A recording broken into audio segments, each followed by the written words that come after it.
Aluminum or steel mounting system? Which one best fit your ground mount project?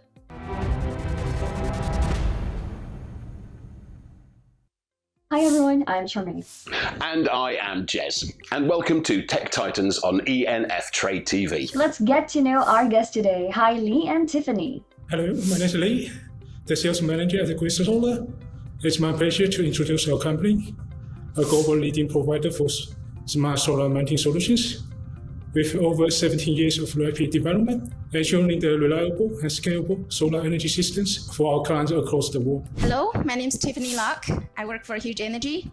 We produce solar mounting structure, and our prominent expertise is optimize solar structure to save the steel usage and also installation time. No need to sit through the whole thing if you don't want to. Use the chapter markers to jump ahead. And if you're busy, turn up the speed and breeze through. Before we jump into heavier discussion with our challenger, let's lay some groundwork.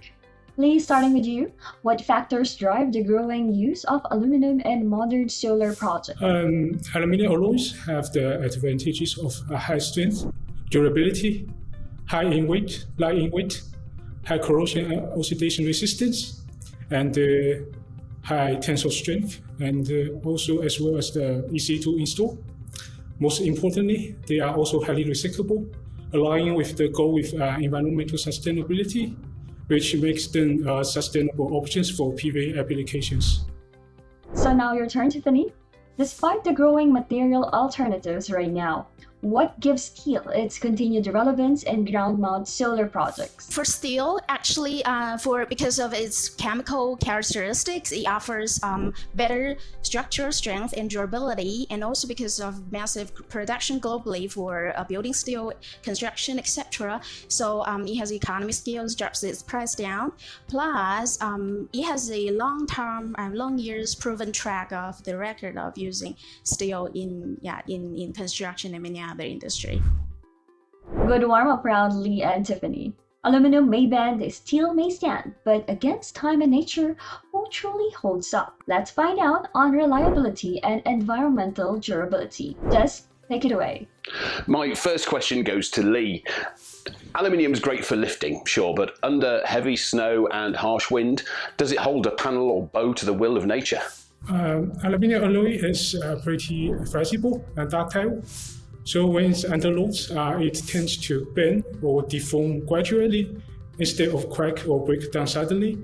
So it's holding modules. Material itself, the rigidity is relatively lower compared to steel, but its ability to deform slightly under stress helps distribute loads and prevent sudden failures at the joints, which is actually a strength for aluminum.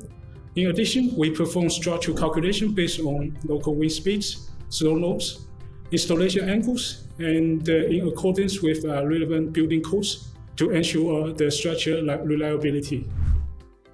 Tiffany, if one scratch turns protection into a rust invitation, how well do galvanized coatings hold up in coastal or industrial environments? Actually, before designing the whole solution, we will calculate according to the report, including soil and all atmospheric. So after that, we will work out the best, better service treatment for this project. And during installation or whatever will happen, of scratches, then we will apply. Usually, we recommend apply the zinc paint spray to prevent it. But if the corrosive is very, very harsh, we recommend maybe use stainless steel or other components instead of steel or aluminum. Lee, going back to you, how do you guarantee structural stability when aluminium constantly expands and contracts in extreme heat? In extreme heat, the thermal movement is mainly influenced by the length and the temperature. We manage this by carefully control the spacing between planes based on the thermal expansion analysis and testing to ensure the system integrity over time. If corrosion is discovered years after installation, Tiffany, how feasible is it to repair or replace steel components without disrupting the entire array? To be very frank, for Huge Energy, we haven't had this issue, but according to my understanding, based on my understanding, it's kind of like partial replacement, and so kind of like a connection. because each section is connected, with each other. So like 1 or 2 spans, we have to replace them. And then, so of course it takes time. Yeah, and it's quite frustrating if this issue happens. As a professional EPC or investor or whoever, our maintenance company, they know this very well, and they know how to conduct O&M annually to ensure these things won't happen. And of course, like a pre-shipment inspection is very important. Customers always check the thickness of the profiles or the components, and also the thickness of coating, so ensure that it's under control. So these things never happen. Valuable insights on prevention right there. Thanks, Tiffany. I think I'm all good for this round. Back to you, Xiamen. Strong systems are impressive. We've heard that for both aluminum and steel. But if they drive up costs, do they still deliver? Join the conversations in the comment. Now going back to you, Jess, show us what you've got for cost, efficiency, and project impact. Starting this round with Tiffany. Do you think steel still is the cost-effective choice once you factor in transport, heavier foundations, and longer installation times? Yeah, that's a very good question. Steel cost for now, it's about, 1/3 of aluminum cost. And even plus shipping cost is still effective because, for example, 1 megawatt probably just take one 40-feet container, while for 1 megawatt aluminum structure, it takes about 2 40-feet container. So even plus shipping cost is still very cost effective for steel structure. However, yes, steel structure, even though it can be pre-assembled and highly very adjustable bracket, it still is a little lower. Takes longer installation time compared with aluminum. However, as you know, large utility scale project requires very larger span, fewer posts to save the cost. So actually steel is highly applied. Applied in large utility scale projects. So it's very in total, it's very cost effective. That's why I believe that most EPCs choose a steel solution instead of aluminum. And plus, the whole solar power plant is not just decided by solar structure, because it's just like around 10% of the solar power plant cost. So it's more like a full life cycle estate planning cost. Lee, aluminium's price volatility is well known. So how do you offer EPC stable pricing when the raw material cost is anything but stable? To minimize the risk of volatility on aluminum price, we normally shorten the validity period for the quote and keep the quote updated more frequently. We also plan ahead to make the book purchase when market price is low, and or sign the contract with our supplier to lock the price at a fixed rate to avoid the risk of price fluctuation. But EPC usually quote a year ahead. How do prices shift in that time, and does it impact project costs?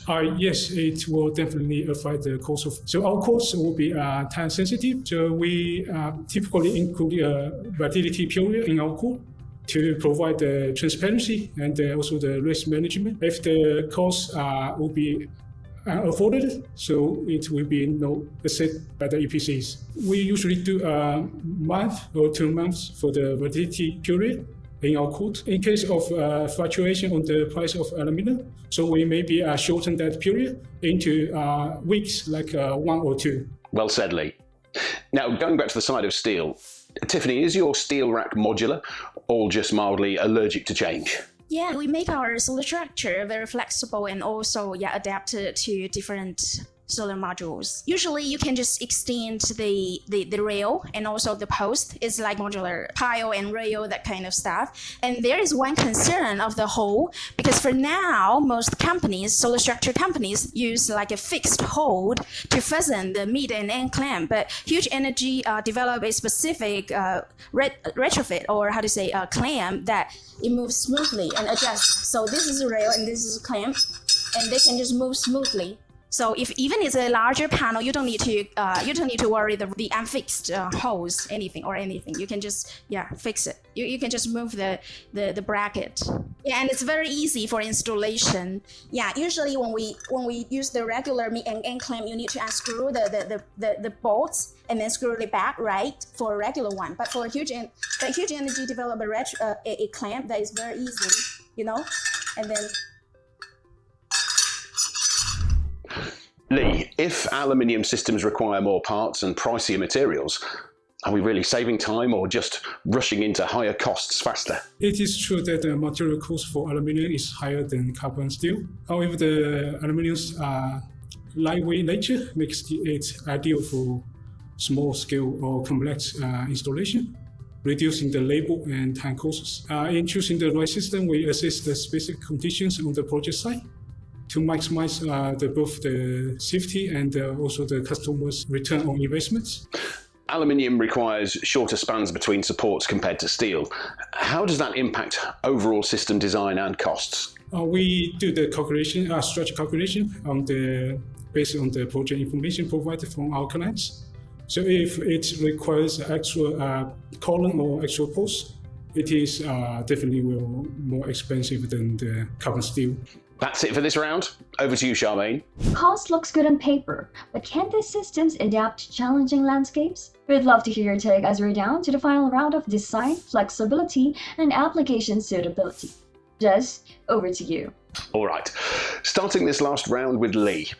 Can aluminium mounts handle uneven or sloped terrain without costly extra anchoring? Aluminium structures normally don't require actual fixed supports. We ask our clients to provide more detailed project information during the designing stage.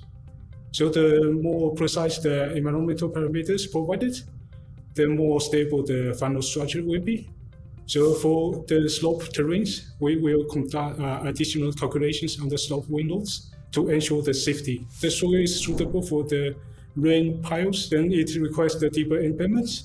If the soil is not suitable for the rain piles, then it requires we can put the concrete foundations for it, so it will mount on the ground with the concrete foundation.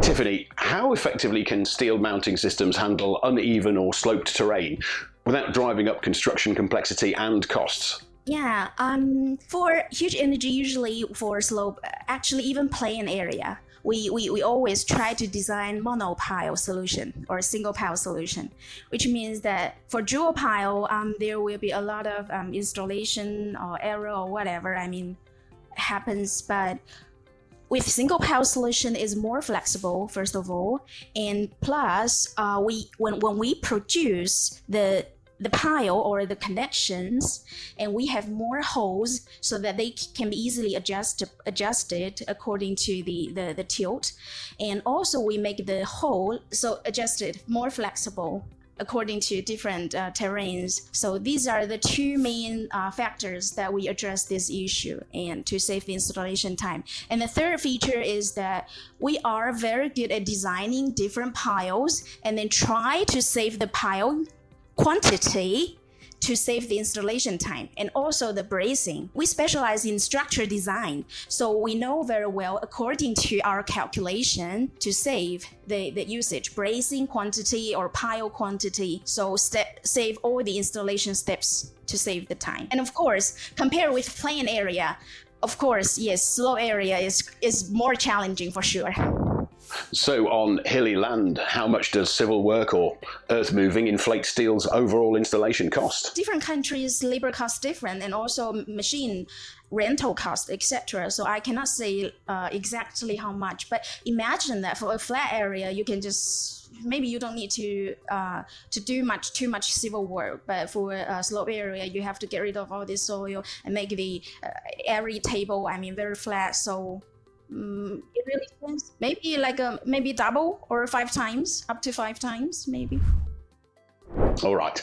Lee, how do you control galvanic corrosion risks when aluminium racking meets steel anchors or stainless fasteners, especially in wet or coastal installs? The anodized film form on the aluminium alloy surface, which enhances the corrosion resistance of the aluminium substrate, while reducing the potential reaction difference between stainless steel and aluminium.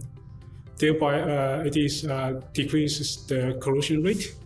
Additionally, we apply the preservation treatment onto the stainless steel components to improve their corrosion resistance, or we alternatively upgrade the stainless steel from standard 304 to standard 316, which has the more corrosion resistance. And moreover, we can also put the EPDM or rubber between the contact, or like a washer to minimize to avoid the contact between two materials. Tiffany, can steel mounting systems keep up with faster deployment timelines the way lighter materials do? I'm pretty sure the steel structure cannot be installed as quickly as fast as aluminum structure, particularly when aluminum structure is very well and highly pre-assembled before shipment. That wraps all my questions. Thank you so much, Tiffany and Lee. Thank you so much, Lee of Grace Sailor and Tiffany of Xiamen Huge Energy, for joining our show today. Thank you to the host and all the audience joining us today. We hope the discussion has been valuable and offers practical guidance for your planning on your future projects, as well as the material selection. My pleasure. Thanks for having Huge Energy having this interview and introducing more about steel structure. This has been Tech Titans. See you next time on ENF Trade TV.